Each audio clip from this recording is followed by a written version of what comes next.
नमस्कार, मैं doctor Manav Kumar Singh, associate professor and head department of history, Jawaharlal Nehru PG college, Barabanki. आप सबका बहुत-बहुत स्वागत है। मेरा पिछला लेक्चर जो था वो अलाउद्दीन खिलजी पे आके समाप्त हुआ था, वहीं से खिलजी डायनेस्टी को फिनिश करके हम आगे बढ़ते हैं। मेरी पूरी कोशिश रहती है कि मैं इतिहास के सामाजिक, आर्थिक उन पहलुओं पर ज़्यादा फ़ोकस रहूँ, ज़्यादा चर्चा करूँ, जो हमको जीवन में आगे कुछ बताते सिखाते हैं। क्योंकि पिछली बारी मैंने एक शेर छोटा-सा पढ़ा था, तारीख की नज़रों से वो दौर भी गुज़रा है, लम्हे ने खता की थी, सदियों में सज़ा पाई।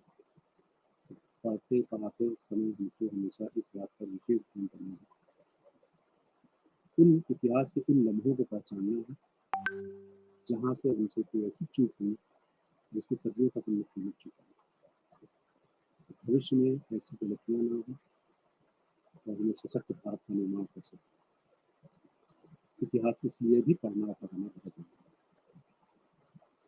है। आज की चर्चा मैं तुगलक वंश की से स्टार्ट करता हूँ, प्रारंभ करता हूँ। सबसे जो पहली डायनेस्टी जिस पे हमने चर्चा की थी वो गुलाम वंश था। उसके बाद उन्होंने खिलजी वंश पर चर्चा की, जिसके राजस्व सुधार, उसकी साम्राज्यवाद की नीति, खुदरीकरण की नीति, मंगोलों के प्रति उसकी जो नीति थी, उस पर मैंने काफ़ी गहन चर्चा की। तुगलक वंश का जो संस्थापक था, वो गयासुद्दीन तुगलक था, जिसे गाजी मलिक के नाम से भी जाना जाता है। और जैसे ही वो गद्दी पर बैठता है, क्योंकि ठीक उससे पहले थोड़ा जो दौर था वो काफ़ी हद तक अलाउद्दीन खिलजी की नीतियों से प्रभावित था। उसका शासन सख्त था, उसका एडमिनिस्ट्रेशन बहुत सख्त था। तो जब ये गद्दी पर बैठता है तो थोड़ा-सा उदारीकरण का दौर प्रारंभ होता है, लिबरलाइजेशन का दौर प्रारंभ होता है। जहाँ उन्होंने मैक्सिमम टैक्स शरीयत के अनुसार भू राजस्व का वसूल किया 50%, वहाँ जो भू राजस्व में भी छूट देता है। जो बकाया ऋण खेती के लिए दिया जाता था और टैक्स ऋण दिए जाते थे, उन ऋणों की वसूली पर भी उन्होंने काफ़ी हद तक जो है रोक लगा दी। मेरे कहने का मतलब है कि सख्त शासन था, ये थोड़ा-सा उदारीकरण होता था, जिससे कि शासन व्यवस्था को ठीक कर सकें और अपने आप को एस्टैब्लिश कर सकें। इसका जो पुत्र था, उसका नाम जौना खान था, जो आगे जाकर के मोहम्मद बिन तुगलक के नाम से गद्दी पर बैठा। जौना खां को गयासुद्दीन तुगलक ने दक्षिण के अभियानों के लिए भी अपने शासनकाल में दिए। पांड्य तक, काकतीय तक, ये दक्षिण भारत का हिस्सा है हमारा, जो वर्तमान में आप देखते हैं आंध्र प्रदेश, कर्नाटक, ये तो हिस्सा है। यहाँ तक ये अभियान भी करके गया मोहम्मद बिन तुगलक, गयासुद्दीन तुगलक के नेतृत्व में। उससे मोहम्मद बिन तुगलक का दक्षिण भारत के प्रति जानकारी और वहाँ की समझ काफ़ी बढ़ी। आप आगे चल करके देखेंगे जब मोहम्मद बिन तुगलक की हम लोग चर्चाएँ करेंगे। इसी का प्रभाव था कि मोहम्मद बिन तुगलक ने अपनी राजधानी को भी दिल्ली से दौलताबाद स्थानांतरित किया। जो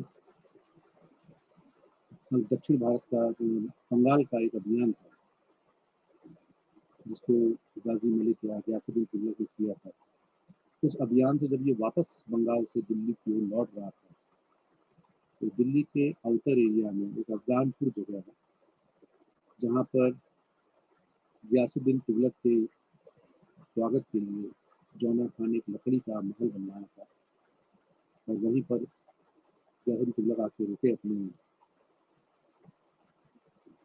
खास लोगों के साथ और बताते हैं कि रात में किसी कारणवश कुछ इतिहासकार बताते हैं कि हाथियों के चलने के कंपन से कुछ लोग कहते हैं कि बिजली गिर जाने से वो महल गिरा, लकड़ी का जो बना हुआ महल था, और उसी के तट पर थे गयासुद्दीन तुगलक की मृत्यु हो जाती है।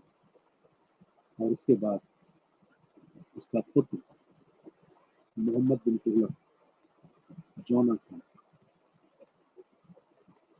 दिल्ली का अगला सुल्तान बनता है। मोहम्मद बिन तुगलक का जो कार्यकाल है 1325 से लेकर के 1351 के बीच का है। उसके जो समकालीन इतिहासकार थे वो जियाउद्दीन बर्नी और अफ्रीका के मोरक्को का एक विदेशी यात्री इब्न बतूता, जो उसके समकालीन इतिहासकार थे जिन्होंने इस पर बहुत ज़्यादा प्रकाश भी डाला है मोहम्मद बिन तुगलक की ऊपर और उनकी नीतियों के ऊपर। जिन लोगों ने बहुत ध्यान से मोहम्मद बिन तुगलक को पढ़ा होगा, देखा होगा कि ये दिल्ली सल्तनत का अब तक का सबसे ज़्यादा शिक्षित, पढ़ा लिखा, बहुआयामी दृष्टिकोणों वाला, गहन जानकारी वाला, चाहे वो शिक्षा शास्त्र हो, चाहे खगोल शास्त्र हो, चाहे वो चिकित्सा के क्षेत्र का हो, उसको बहुत जानकारी थी, बहुत पढ़ा लिखा। दिल्ली सल्तनत का संभवतः सबसे पढ़ा लिखा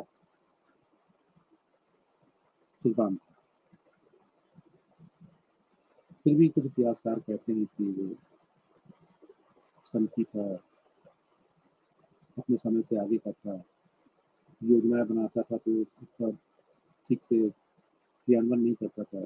बहुत सी बातें हैं, लेकिन अगर आप इतिहास के विद्यार्थी हैं तो अगर ध्यान से देखें और पढ़ें तो महसूस करेंगे, जब भी कोई व्यक्ति अपने समय से आगे का देखता या सोचता है, या समय से आगे की चीज़ों को विजुलाइज कर लेता है, उस समय लोग उसको हमेशा पागल ही कहते हैं। तो पहली बार फिर बताया गया कि पृथ्वी चक्री नहीं गोल है, तो भी लोगों को भरोसा नहीं। लेकिन समय के साथ अगर देखें तो बहुत सारी चीज़ें मोहम्मद बिन तुगलक की बात में अडॉप्ट भी करेंगे। जैसे फॉर एग्जाम्पल अगर हम समझें सांकेतिक मुद्रा, जिसको हिंदुस्तान में सर्वप्रथम मोहम्मद बिन तुगलक ने इंट्रोड्यूस किया था। आज वर्तमान में जो हमारे करेंसी है, जो हम लोग पैसा यूज करते हैं पूरी दुनिया में, जो करेंसियाँ चल रही हैं, वो क्या है? सांकेतिक मुद्रा ही थी। अगर उसको जरा सा सिग्नेचर नकली हो गया तो वो बेकार है, उसका कोई यूज नहीं है। सोने और चांदी के एवज में जो सिक्के जारी किए गए वो सांकेतिक मुद्रा। ये बहुत ही मोहम्मद बिन तुगलक बहुत ही लिबरल था बहुत सारी चीज़ों में। जो राजशेखर और जिन प्रभा सूरी जो जैन धर्मगुरु थे, उनके साथ अक्सर चर्चाएं, वार्तालाप ये किया करता था, जिससे जान सके कि दूसरे धर्मों की अच्छी बातें क्या हैं, उसको समझ सके कि और धर्म क्या बोलते हैं। अजमेर की दरगाह ख्वाजा मोइनुद्दीन चिश्ती की जो दरगाह है, ये वहाँ भी गया था मोहम्मद बिन तुगलक। और कुछ इतिहासकार कहते हैं कि जो हिंदुओं का जो पर्व है होली, उसमें भी ये शिरकत करता था अपने त्योहार को मनाता। तो कुछ चीज़ों में अगर हम देखें तो लगता है कि जैसे ये अकबर का पूर्वगामी था। जिन पॉलिसियों को मुगल बादशाह अकबर ने इंट्रोड्यूस किया, कुछ चीज़ों में ये अकबर का पूर्वगामी है। पहले उसको उसने लागू किया। ये जो उसने 4 रिफॉर्म्स किए, 4 उसकी जो योजनाएँ थी, भले वो योजनाएँ समय के साथ में ध्वस्त हो गई, चली नहीं, लेकिन उन योजनाओं की चर्चा किए बिना मोहम्मद बिन तुगलक को हम लोग जान नहीं सकते। तो मोहम्मद बिन तुगलक के जो 4 रिफॉर्म्स हैं, उसमें सबसे इम्पोर्टेंट है राजधानी का ट्रांसफ़र। क्योंकि राजधानी अभी तक दिल्ली थी और दिल्ली से राजधानी को साउथ इंडिया में लेके गए। देवगिरी एक जगह है साउथ इंडिया में, दक्षिण भारत में, देवगिरी का नाम बदल के दौलताबाद किया गया और राजधानी स्थानांतरित की।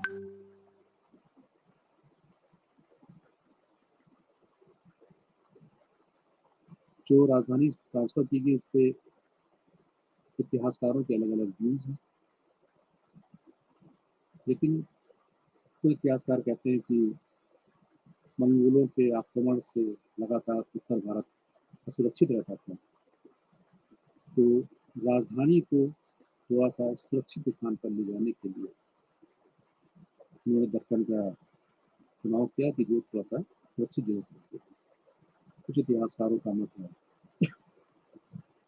कि दक्षिण भारत में भी इस्लाम का प्रचार प्रसार हो सके, इसलिए उन्होंने राजधानी दक्षिण भारत ट्रांसफर की। कुछ का मत है कि ये संभवतः द्वितीय राजधानी थी, दिल्ली उनकी प्रथम राजधानी बनी रही, लेकिन उनकी दूसरी राजधानी के तौर पर उसने इसको डेवलप किया, साउथ इंडिया। अलग अलग इतिहासकारों के अलग अलग। जब ये निर्णय लिया गया उस समय बहुत गर्मी का महीना था, और गर्मी के महीने में राजधानी को दिल्ली से दौलताबाद लगभग 1200 किलोमीटर दूर ट्रांसफर करने की योजना बनाई गई। हालांकि सुल्तान की तरफ से सारी सुविधाएं मुहैया कराई गई थी कि रास्ते में लोगों को दिक्कत ना हो, लेकिन फिर भी उस समय जब संसाधन इतने अच्छे नहीं थे, रेलगाड़ियां नहीं थी, बसेस नहीं थे, हवाई यातायात की सुविधाएं नहीं थी, सड़कें बहुत प्रॉपर नहीं थी, नदियों के पुल नहीं थे, जगह जगह जंगल थे। ऐसे में आप कल्पना मात्र से सोचिए कि कितना मुश्किल रहा होगा उस समय जब हम राजधानी को यहाँ से वहाँ ले गए। बुजुर्ग लोग भी थे, महिलाएं भी थी, बच्चे भी थे, मवेशी थे, दुधारू पशु थे, उनके दैनिक मर्रा का सामान भी था। दिल्ली से दौलताबाद की यात्रा थी, भीषण गर्मी थी, और सबसे बड़ी बात है कि हम जब अपना घर छोड़ते हैं तो हमें घर से विशेष लगाव होता है, और जब घर से दूर जाते हैं तो दर्द भी होता है। ऐसे में दिल्ली के लोग ट्रांसफर होकर के, पूरी दिल्ली नहीं, पूरे लोग नहीं, लेकिन अधिकांश लोगों को ट्रांसफर किया, तो उसमें रास्ते में बहुत से लोग अस्वस्थ भी हुए, मृत्यु भी हुई, लेकिन ये निकल के कारण वो लोग वहाँ दौलताबाद पहुंचे। ये योजना बहुत लंबे समय तक कारगर नहीं होती, हालांकि सुल्तान का सोचना ठीक था। मंगोलों के आक्रमण में लगातार हो ही रहे थे, दक्षिण भारत समृद्ध भी था, दक्षिण भारत के माध्यम से वहाँ के जो नए जीते हुए जो राज्य थे, जो एज ए जौना था, जो जीता था मोहम्मद बिन तुगलक ने, उन राज्यों पर अपना प्रभाव और अपना अस्तित्व बनाए रखना भी बहुत जरूरी था। नौ नए राज्यों को अपने कंट्रोल में रखने के लिए भी राजधानी ट्रांसफर होना जरूरी था। लेकिन इन सब के बावजूद भी योजना फ्लॉप रही, और अंततः मोहम्मद बिन तुगलक को ये निर्णय करना पड़ा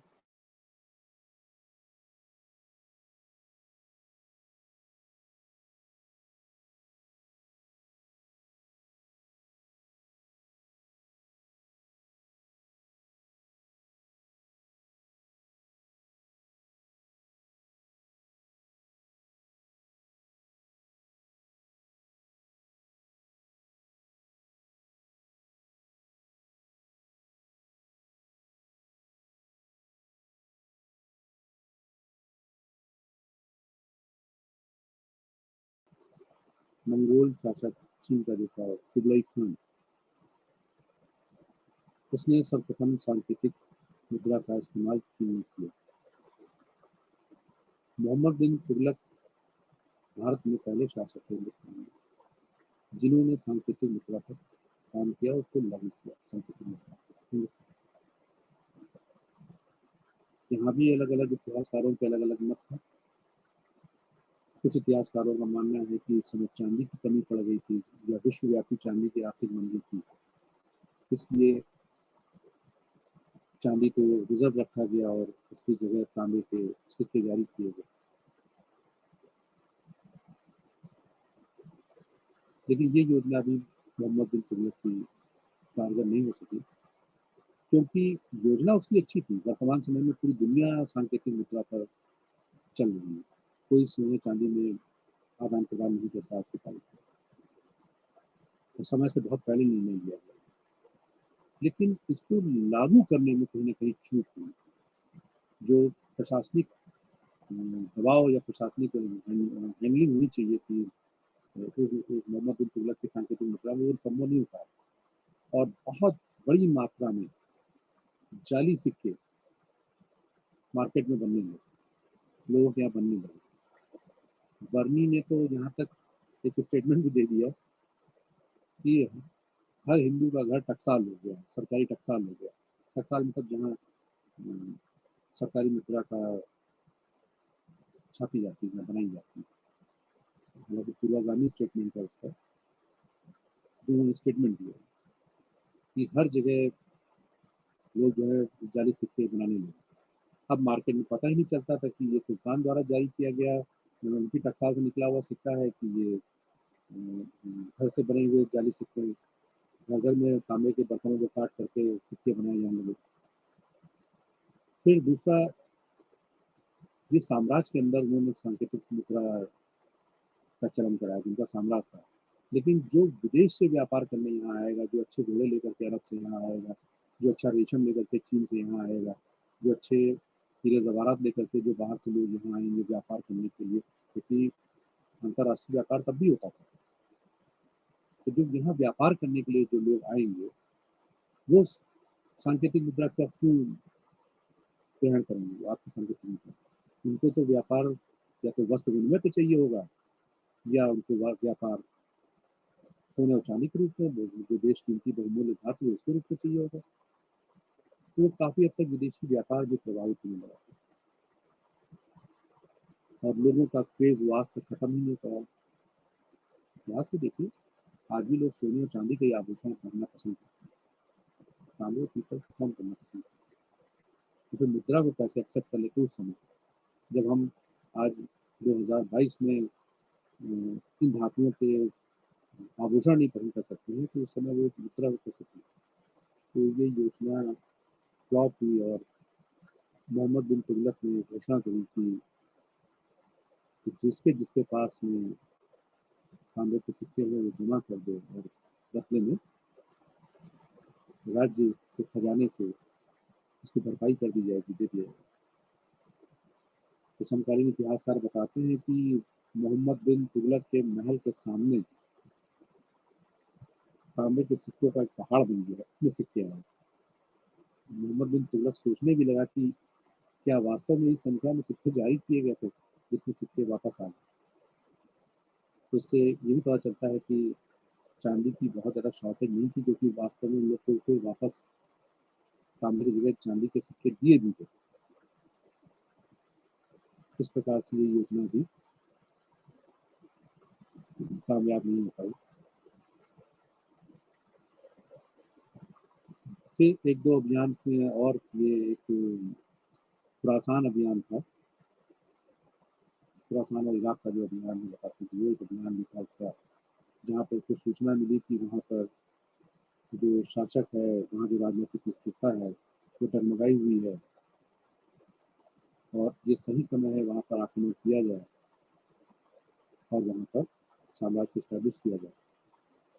इसके लिए बड़ी संख्या में एक सेना भी भर्ती करी गई, और सेना को 1 साल तक का अग्रिम वेतन भी दे दिया गया।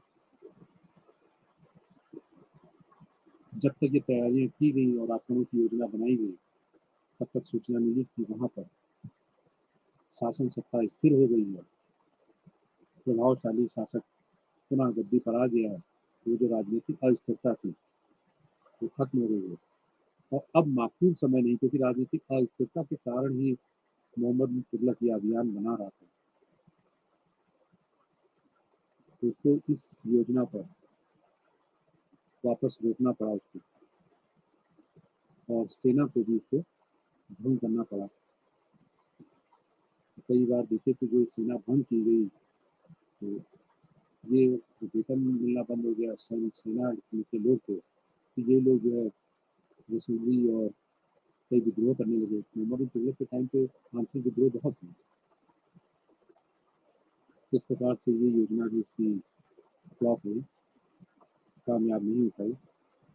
फिर एक कराची का अभियान था, जो इतिहासकार कहते हैं कि ये हिमाचल में जो कांगड़ा है, यहाँ पर उसने एक अभियान बनाया और कराची में तो कामयाब रहा, लेकिन जब वहाँ तक पहुँचा तो मुझे लगा कि तिब्बत की तरफ भी बढ़ जाया जाए और अपने साम्राज्य का विस्तार किया जाए। लेकिन तब तक की ठंड आ गई, बहुत ज़्यादा ठंड आ गई, और उसकी सेना जो जिसके नेतृत्व में गई थी, वो सेना बर्फीले तूफानों में फंस गई और बहुत मास को नुकसान हुआ। इस प्रकार से ये योजना भी फ्लॉप हुई। चाहे राजधानी ट्रांसफर हो दिल्ली से दौलताबाद, चाहे सांकेतिक मुद्रा हो, चाहे खुरासान अभियान हो, चाहे कराची अभियान हो, लगातार फ्लॉप होती योजनाओं से उसकी आर्थिक स्थिति की जो साम्राज्य की आर्थिक स्थिति थी वो भी खराब हुई। सरकारी खजाने पर बहुत सारा लूट पड़ा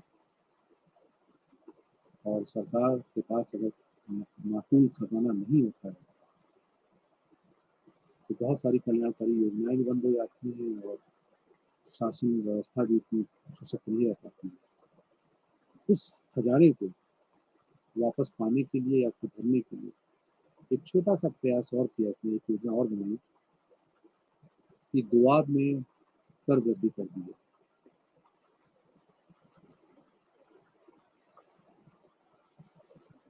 प्यारे विद्यार्थी, हम लोग पढ़ते तो अक्सर हैं कि दुआब, लेकिन कई बार हम जानते हैं कि दुआब क्या है। दुआब मतलब दो आब, दो नदियों के बीच का स्थान।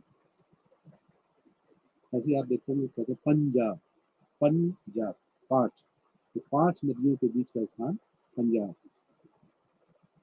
दो नदियों के बीच का स्थान दोआब। तो गंगा यमुना के जो बीच का स्थान है यहाँ पर, वो दुआब कहलाया। और दुआब में उसमें,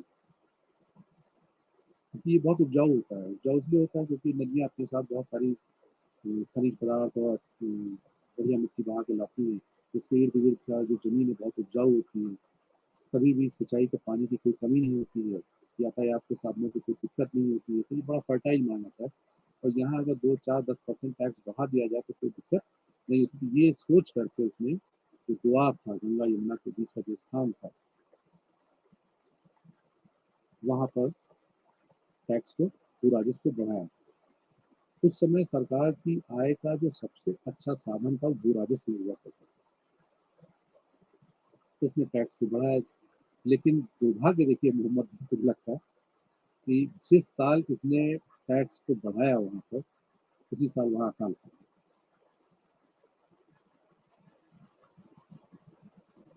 तो जब अकाल पड़ा और ऐसे में टैक्स बढ़ा दिया गया तो वो योजना भी फ्लॉप हो गई।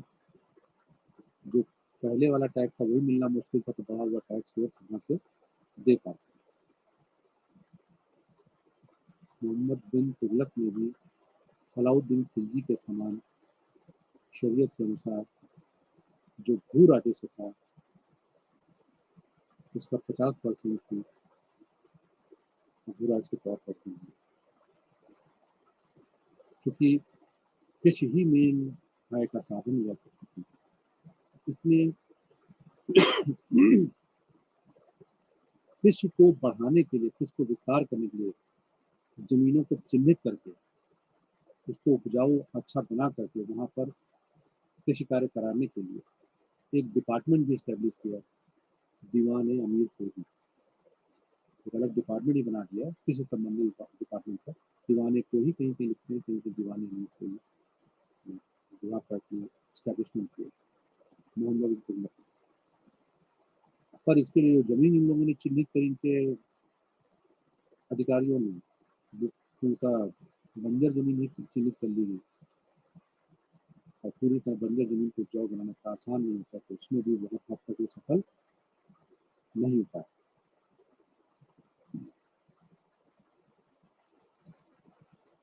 एग्रीकल्चर को काफी प्रमोट करने के लिए इसने किसानों को अग्रिम ऋण को तकावी बोलते हैं, तकावी ऋण।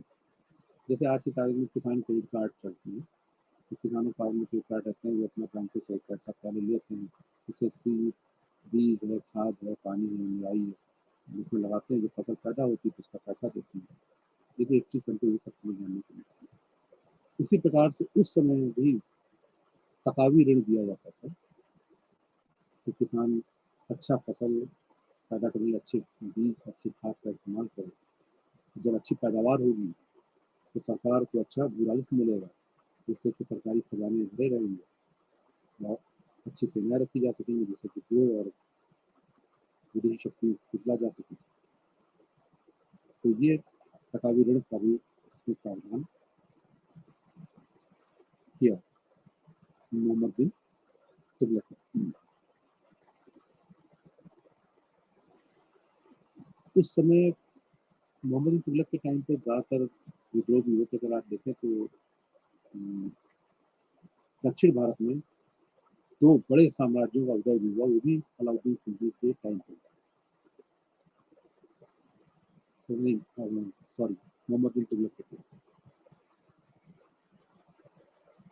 मोहम्मद बिन तुगलक के समय दक्षिण भारत में विजयनगर साम्राज्य, जिसका एस्टेब्लिशमेंट हरिहर और बुक्का नाम के दो भाइयों ने किया था, और बहमीनी साम्राज्य कहीं न कहीं विखंडन की प्रक्रिया स्टार्ट हो चुकी थी दक्षिण भारत में,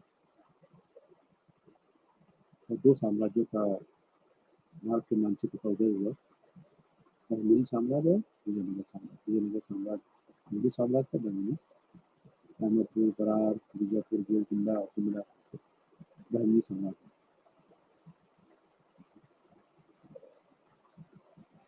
1351 ईस्वी में मोहम्मद बिन तुगलक की मृत्यु हो जाती है, और उसके बाद गद्दी पर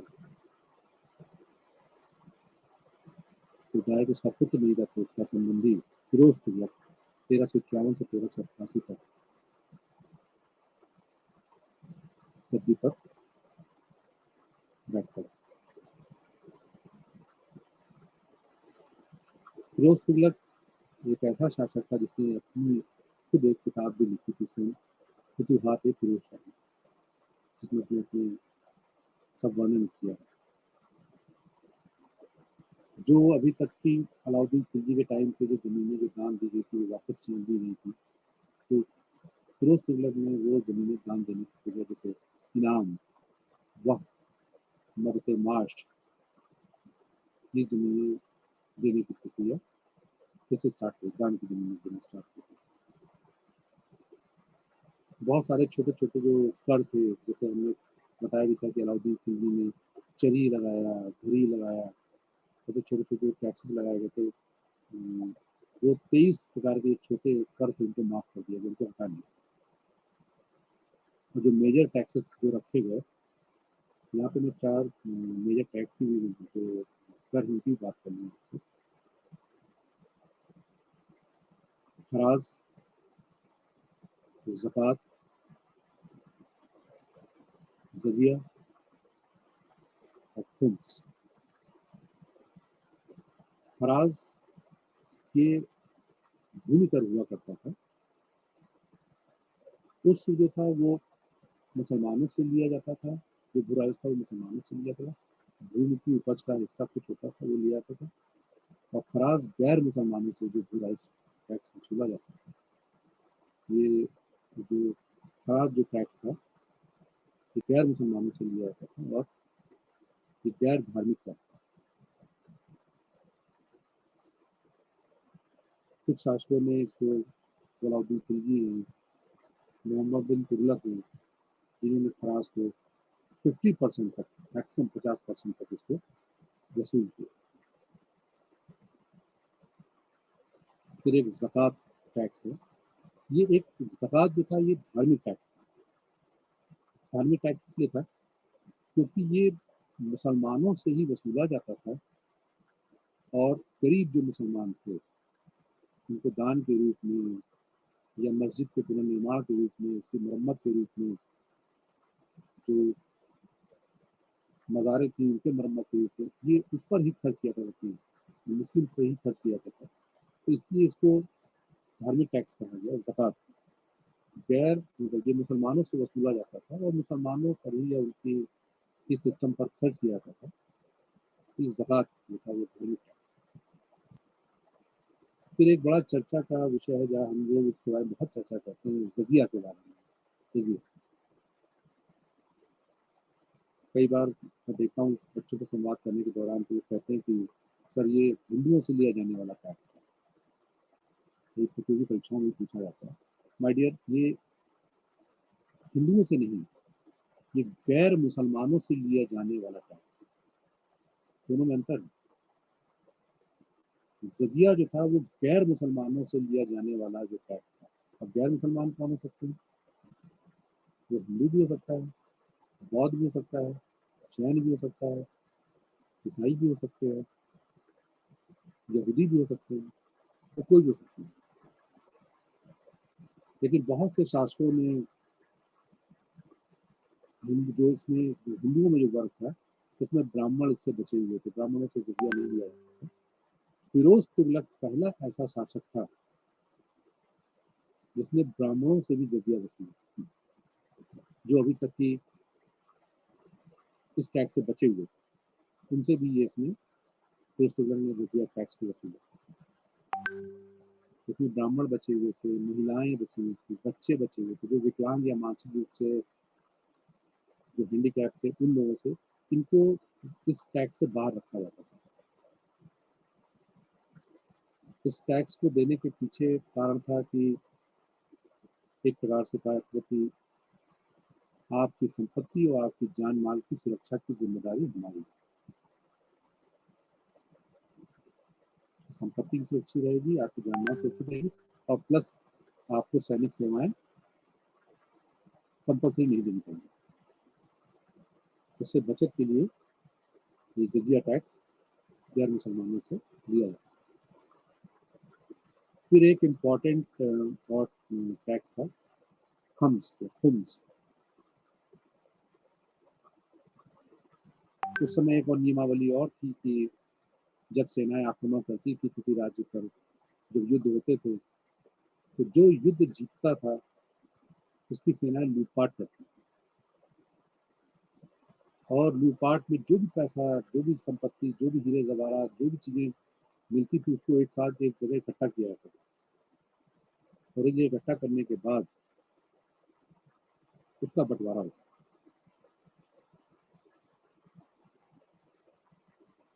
उस बंटवारे में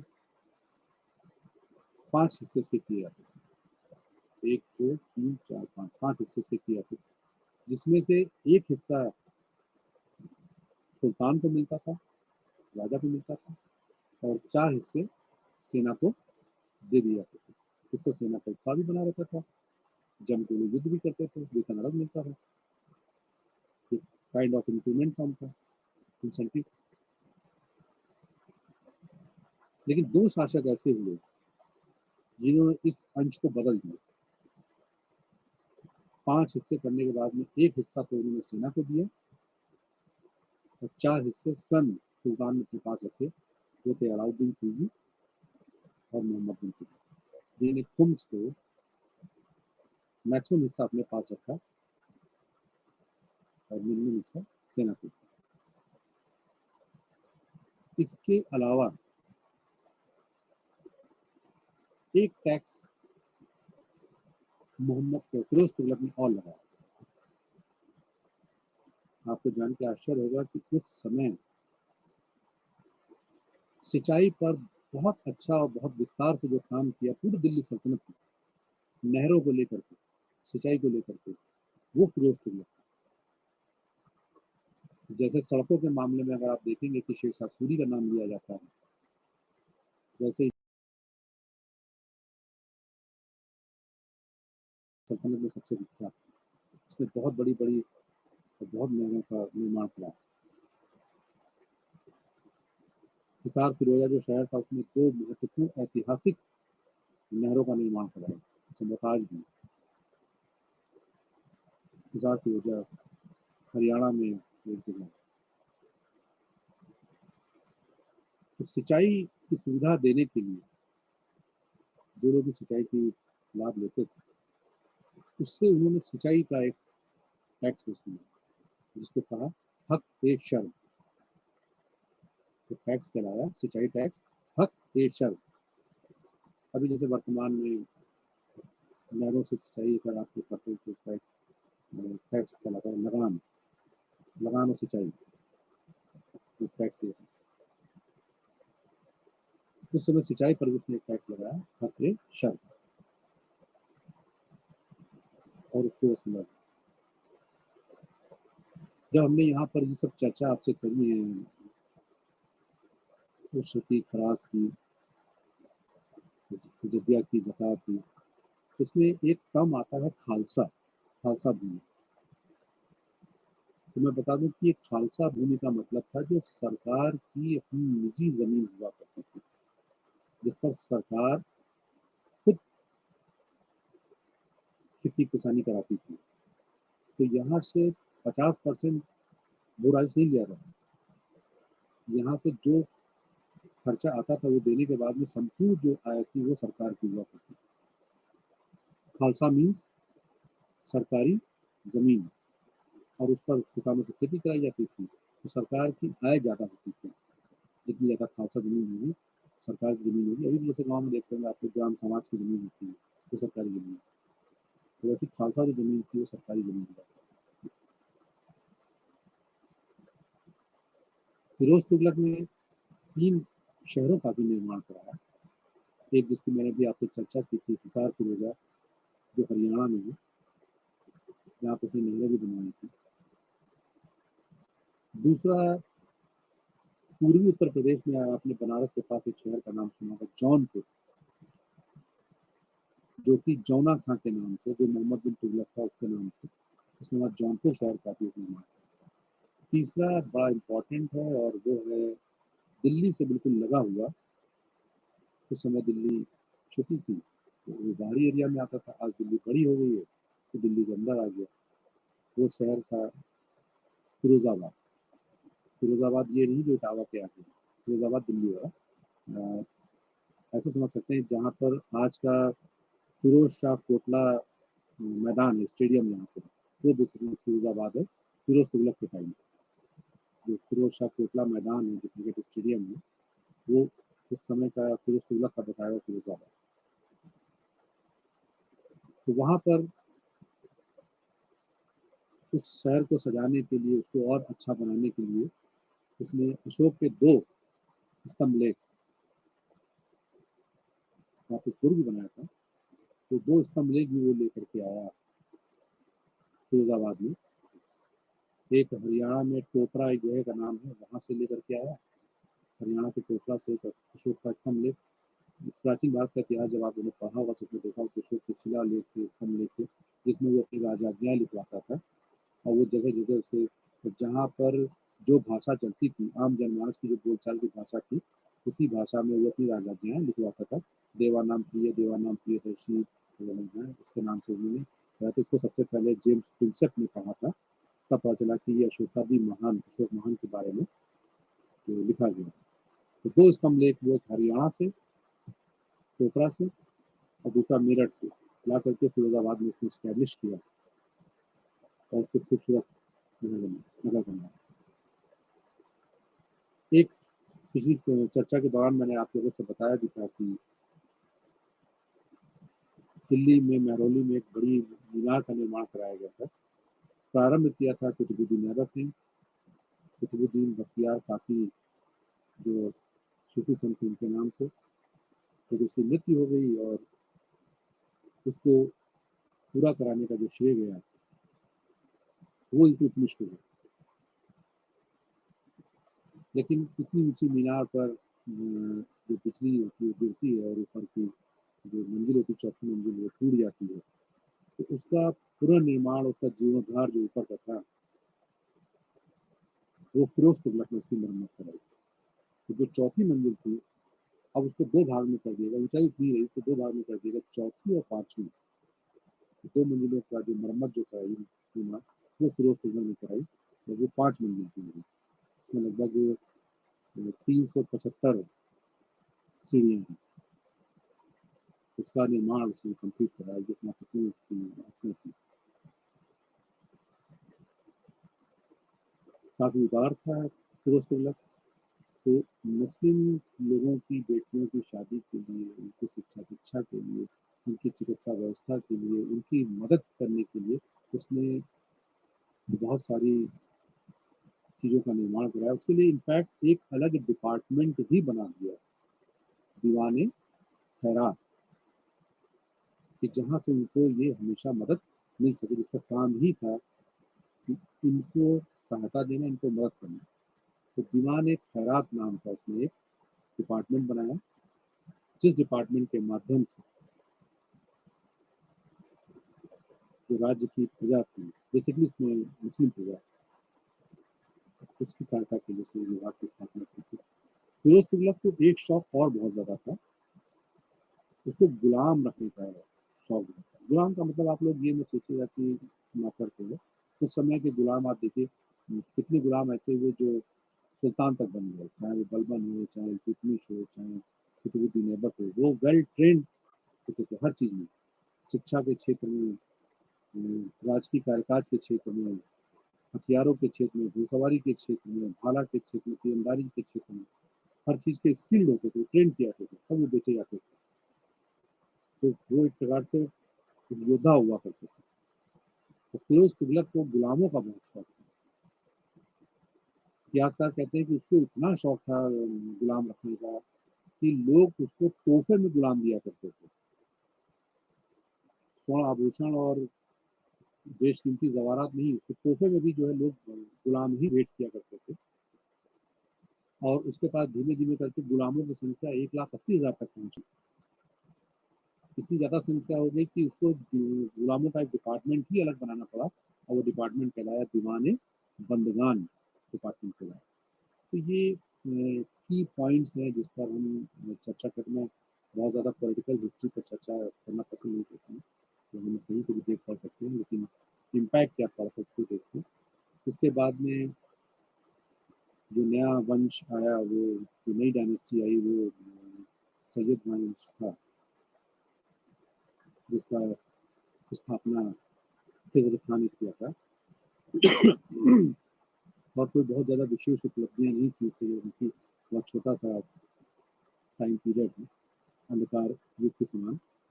और उसके बाद में जो अगली डायनेस्टी आती है, जो लास्ट डायनेस्टी होती है, ये डायनेस्टी गुलाम वंश, दूसरी डायनेस्टी खिलजी वंश, तीसरी डायनेस्टी तुगलक वंश, चौथी डायनेस्टी सैयद, और पाँचवीं जो थी वो लास्ट जो थी लोदी डायनेस्टी थी, जिसका फाउंडर जो था, जिसकी संस्थापक जो था, वो बहलोल लोदी था। बहलोल लोदी ने लोदी वंश की स्थापना की थी। तो उसमें जो दूसरा इम्पोर्टेंट शासक था वो था सिकंदर लोदी। सिकंदर लोदी पर इसलिए मैं थोड़ा सा प्रकाश डाल दिया कि अभी तक जो राजधानी थी सल्तनत की, वो दिल्ली थी। बहलोल लोदी राजधानी आगरा लेके आए और आगरा शहर की स्थापना जिसने की और ट्रांसफर किया था। आगरा शहर की स्थापना का जो श्रेय है वो सिकंदर लोदी को था। लोदी वंश का जो अंतिम और महत्वपूर्ण जो शासक था वो था इब्राहिम लोदी। और इब्राहिम लोदी को पराजित करके 1526 में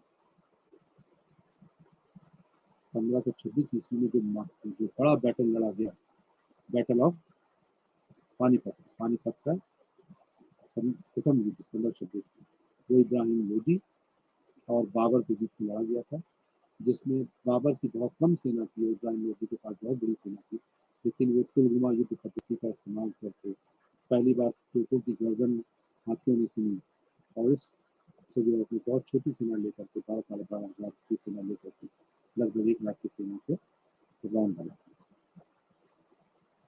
और इस प्रकार से दिल्ली सल्तनत का अंत होता है, और यहाँ से मुगल बादशाहत शुरू होती है। कुछ जो इम्पोर्टेंट टर्म्स हैं, कुछ हम उस पर भी चर्चा कर लें, जिसको जान करके हम दिल्ली सल्तनत की गहराई को भी समझ सकते हैं, और परीक्षा की दृष्टि से भी काफ़ी इम्पोर्टेंट है।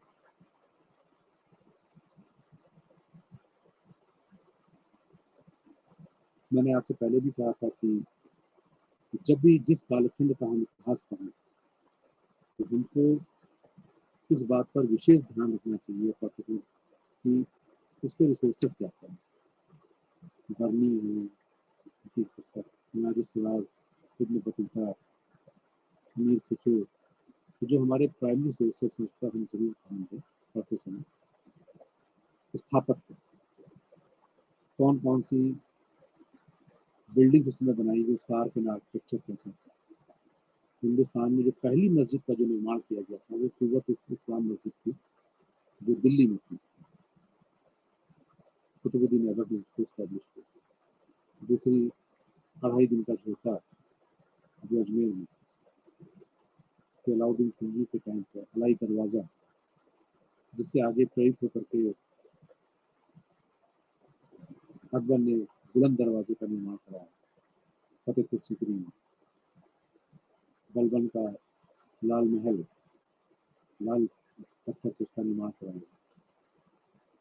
एक बेहद महत्वपूर्ण, जिस पर मैंने भी चर्चा किया था आपका, जो आज भी खड़ी हुई है उस प्रकार से, वो महरौली में कुतुब मीनार, ये सतयुगकालीन स्थापत्य का एक बहुत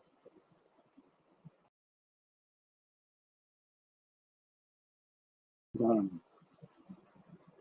इल्तुतमिश का मकबरा, मकबरे का भी चरण यहीं से स्टार्ट हुआ। सबसे पहले नासिरुद्दीन महमूद का मकबरा बना, तो वहीं से मकबरे का भी चरण वहाँ से स्टार्ट हुआ। मकबरा जहाँ पर ये लोग दफन किया था, जो उनकी कब्र होती है, उसको कुछ बिल्डिंग में रहती है मकबरा। टैक्सेस पर हमने भी आपसे बात करी। विभाग, जो इम्पोर्टेंट विभाग हैं, दीवान आरिज, जो सेना से संबंधित, अमीर अकूर, अकूर अश्वशाला, घोड़े से संबंधित, शाहना ए पील, जो हाथी से संबंधित, दीवान ए आरिज वजारत से अलग करके, उसको बलबन ने स्टैब्लिश किया था, दीवान ए आरिज डिपार्टमेंट को वजारत से अलग किया था और सेना का एक अलग पूरा डिपार्टमेंट बनाया था बलबन ने। एक इम्पॉर्टेंट डिपार्टमेंट का स्टैब्लिशमेंट किया था दीवान मुस्तफराज, जो अलाउद्दीन खिलजी ने स्टैब्लिश किया था, जिससे कि जो रेवेन्यू है वो और अच्छे से जनरेट किया जा सके, तो उसको वसूल किया जा सके। तो रेवेन्यू रिकलेक्शन के लिए, रेवेन्यू में जो चोरियां हो रही थी उसको रोकने के लिए उसने दीवान मुस्तफराज डिपार्टमेंट का स्टैब्लिशमेंट किया। दीवान रिसालत, जो बाजार नियंत्रण पॉलिसी के तहत एक विभाग बनाया गया। दीवान वकूफ, दीवान वक्फ, दीवान इंशा, जो शाही पत्राचार से संबंधित जो विभाग था उसका काम था दीवान इंशा।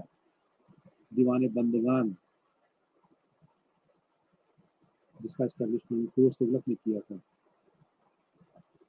जो गुलामों से संबंधित था, उसको हैंडल करने के लिए डिपार्टमेंट की स्टैब्लिशमेंट किया गया था। दीवान खैरात, जिसका स्टैब्लिशमेंट फिरोज तुगलक ने किया था, मुस्लिम लोगों की सहायता करने के लिए, मस्जिदों के पुनर्निर्माण करने के लिए उसको स्टैब्लिश किया। दीवान अमीर कोही, जिसकी स्थापना मोहम्मद बिन तुगलक ने की थी और उसका काम था अच्छी भूमि का विस्तार करना, जमीन को उपजाऊ बनाया जाए, अच्छी भूमि का उपजाऊ उर्वरा भूमि का विस्तार किया जाए और उसको ज़्यादा से ज़्यादा लैंड रेवेन्यू जनरेट किया जा सके।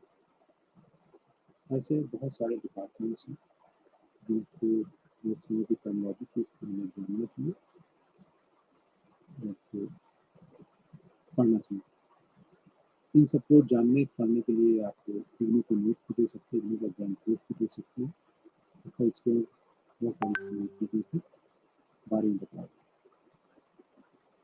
इस प्रकार से आपका जो 1206 से लेकर के 1536 तक का जो आपका दिल्ली सल्तनत का जो टाइम पीरियड है, ये आपका कवर होता है। इसके विभिन्न पहलुओं पर हमने प्रकाश डालने की कोशिश करी, इसका सोशल इम्पैक्ट, इसका पॉलिटिकल पर हमने कम चर्चा करी है, इकोनॉमिकल इम्पैक्ट पर हमने ज़्यादा चर्चा करी है। और यहाँ से फिर सल्तनत खत्म होती है। अभी तक जो सत्ता थी वो सल्तनत कहलाती थी, और सत्ता का जो मुखिया होता था वो सुल्तान कहलाता था।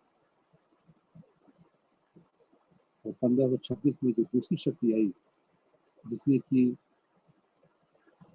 तुर्की शक्ति के बाद में अफगान शक्ति को किनारे किया, और एक नई शक्ति आई, वो बादशाहत आती है, वो अपने आप को बादशाह कहते हैं। बाबर, हुमायूं, अकबर, यहाँ से बादशाहत स्टार्ट होती है। और बाबर बेसिकली अफगान क्षेत्र से हिंदुस्तान के अंदर एंट्री करता है। ये जो टाइम पीरियड है आपका 1526 से लेकर के 1707, जिसमें हम मुगल वंश के बारे में पढ़ेंगे, मुगलों की जानकारी मिलेगी। साथ ही साथ इसमें शेर शाह सूरी जैसा एक इम्पोर्टेंट किरदार है, जिसको भी कई मामले में बेसिकली उसका जो भू राजस्व है, हम देखते हैं कि वो एडमिनिस्ट्रेशन के मामले में उसको भी अकबर का पूर्वगामी कहा गया। बहुत सारी चीज़ें उसमें अकबर की ही ली थी, और अकबर ने बहुत सारी चीज़ें उससे ली थी और उसको भी फॉलो किया था। शेरशाह सूरी वो बीच में कुछ समय के लिए मुगल सत्ता को हटाता है, हुमायूं को तारीफ करता है और एस्टैब्लिशमेंट करता है। जब हम मुगल डायनेस्टी को पढ़ेंगे, तो उसमें एक और महत्वपूर्ण शासक हैं औरंगजेब के टाइम पे छत्रपति शिवाजी, जिनका संघर्ष, जिनका सैन्य संगठन लाजवाब था, उनको पढ़ना हम इस सेकेंड टाइम पीरियड में स्टार्ट करेंगे। तो आज का हमारा जो ये संवाद है वो यही समाप्त होता है, और अगले लेक्चर में हम लोग मुगल वंश पर प्रकाश डालेंगे, तो वहीं से हम लोग इसको स्टार्ट करेंगे। बहुत बहुत धन्यवाद। और पुनः मैं आपका आभार व्यक्त करता हूँ, आपने बड़े धैर्य के साथ में मुझको एक घंटे सुना। Thank you so much.